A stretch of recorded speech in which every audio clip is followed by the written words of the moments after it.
And I worry if they start to take the vote away, you could see bloodshed in this country like none of us want. Do you want us to be in civil war? Because that's what's going to happen. It is going to be the last American election that will be decided by ballots rather than bullets. That was a warning from prominent Republicans who say that the political movement, which they're part of, might turn violent if Trump's criminality inhibits his presidential campaign or keeps him off the ballot in 2024. Now, these are the same folks who are also quick to remind us that they themselves are still only proto-fascists and would never want to have to resort to violence. But I mean, the same can't be said about the people that's part of their political movement. Now, I, for one, would question my politics if I thought that the people who were part of my movement were this thirsty for bloodshed and were this susceptible to violence. But I mean, I don't think that the folks that we listen to have that much self-awareness. Having said that, though, they are doing us a service by saying the quiet part loud. So first, let's hear from Congressman Matt Gaetz.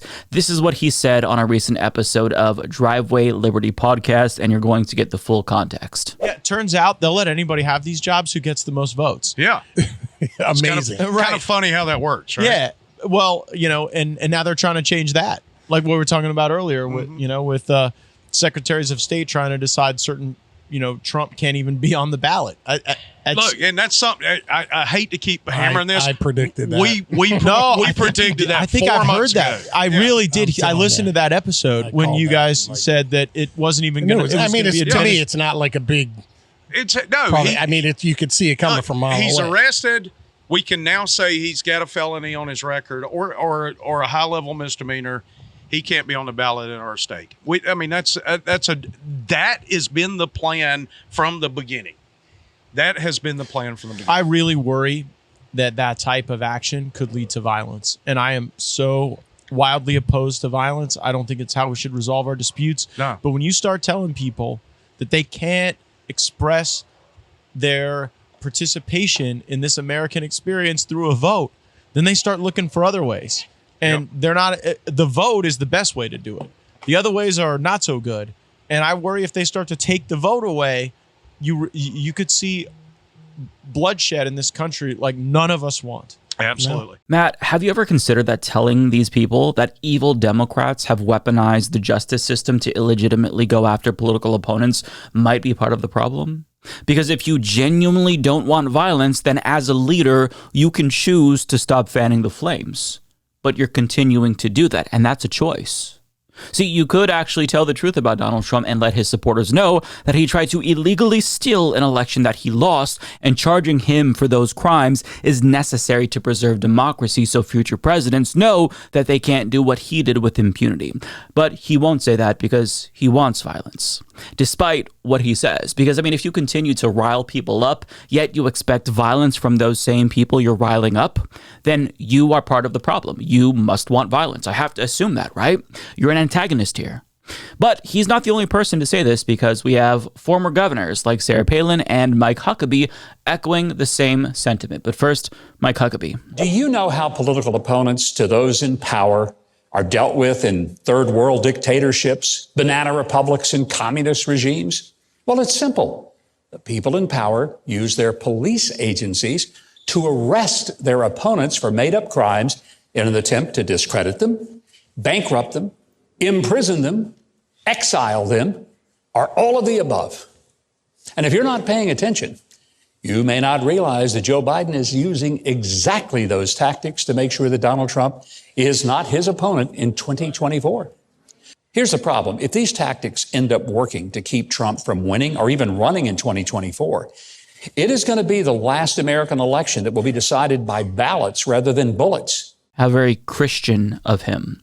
And the lack of self-awareness is unsurprising, albeit still just stunning to see.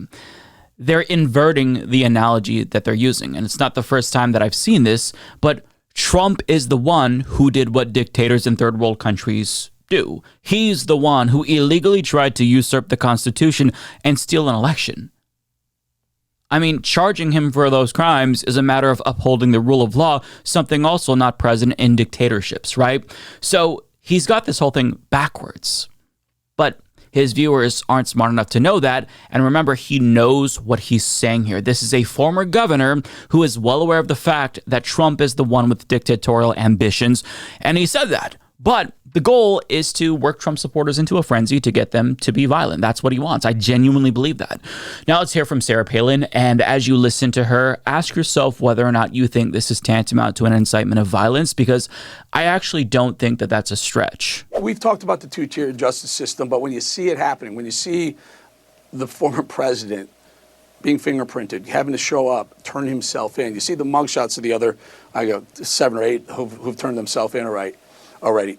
Do you have concern for the country as I do?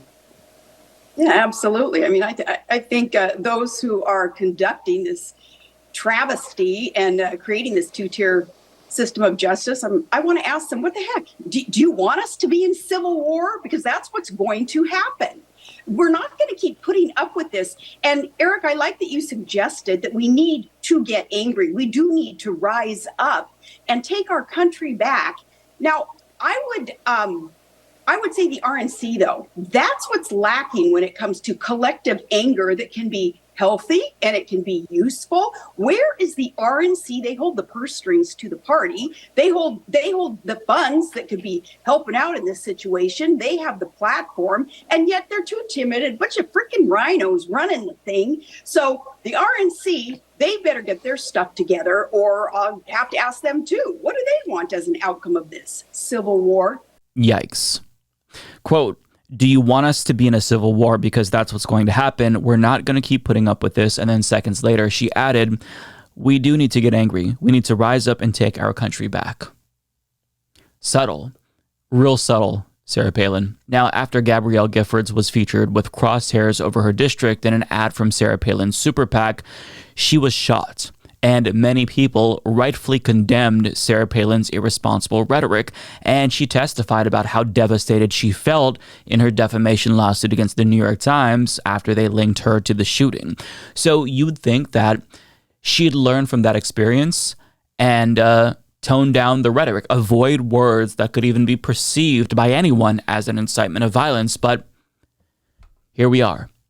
So, I mean, the increasingly violent rhetoric is a problem, and it's going to continue to be a problem because it's not going to stop anytime soon. In fact, it's only going to get worse because we're in a period where the proto-fascist Republicans are in the process of devolving into full-blown violent fascists. And in an op-ed for The Hill, Max Burns points out that Republicans just can't stop calling for civil war, and he writes, ask a MAGA Republican what will happen if former President Donald Trump is convicted in any of his 4 criminal trials, and the answer is almost always the same: civil war. That answer holds true whether you speak to rank-and-file Republican voters, local elected officials, or even former national GOP leaders. It's also an indication that the right-wing politics of grievance is spiraling dangerously out of control. In Georgia, State Senator Colton Moore warned Politico-turned-podcaster Steve Bannon that any prosecution of Trump would lead to a likely civil war. Quote, I don't want to have to draw my rifle, Moore said. Concerningly, Moore also seemed to imply that Georgia state troopers would be willing participants in any effort to bust Trump out of jail. The last bit may be fantastical thinking on Moore's part, but he's hardly alone. Former Georgia Republican gubernatorial candidate Candace Taylor also lent her voice to the chorus of war cries describing Trump's indictments as treason and hijacking of our country, telling podcaster William Wallace, this is war and I hope and pray it gets resolved before we use guns. We're at war right now, a war for our freedom. And I also think it's worth pointing out that that last person we heard from, Candace Taylor, is a flat earther. So obviously we're not dealing with the brightest people, and I think that that should be further cause for concern, because if they're not smart enough to think through the ramifications of their rhetoric or their actions, then I think it's possible that these types of people would resort to violence, right? And in that article, Max Burns goes on to explain that January 6th taught us that rank-and-file Republicans will follow orders of far-right leaders. So he asks, is it really responsible to keep riling them up with violent rhetoric? And that's what a lot of people say. They'll kind of ascribe a sort of ignorance but good intent to these fascists when we'd be mistaken to assume that they don't know exactly what they're doing.